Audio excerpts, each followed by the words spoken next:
Una pappardella con funghi porcini, speck, panna e parmigiano. Avremo fa e già, pigliate carta e penna e venite a presa a me.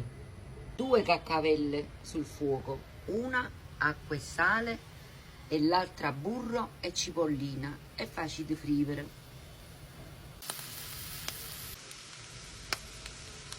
Sciolto tutto il burro, io ci metto il mio cubetto di protosino, ma voi ci potete mettere il prezzemolo. Adesso ci buttiamo i funghi porcellini, i funghi porcini. Te faccio ingroccandire un speck in una tianella senza olio e senza niente, così. E i funghi si stanno cuocendo. Aggiustate un po' di sale e poi assaggiate voi. Qua lo speck è diventato croccante e lo tengo da parte. Io adesso faccio una crema, vi faccio vedere. Voi se volete li potete lasciare interi, che fa una bella crema, una crema di funghi porcini troppo bella. La crema che ho fatto di funghi ci vado a inserire la panna, una camiscata. Ecco qua, guardate che bella cremina. È deliziosa. Qua l'acqua bolle e io vado a buttare le pappardelle. Hanno a cuocere giusto 2 minuti, una calata e una aizzata.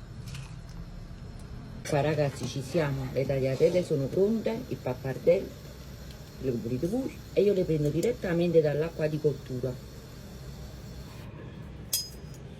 Ecco qua, adesso le faccio pappuliare un poco. Vedete? Pappardelle pappuliano, io ci aggiungo lo speck. Aggiungo la crema di funghi che avevo preparato. Poi facciamo una bella mischiata. Aggiungiamo un po' di parmigiano, lo mischiamo un po', facciamo un altro giramento. Qua ragazzi ci siamo, è pronto come sempre. Io da dentro la caccavella li metto nel piatto.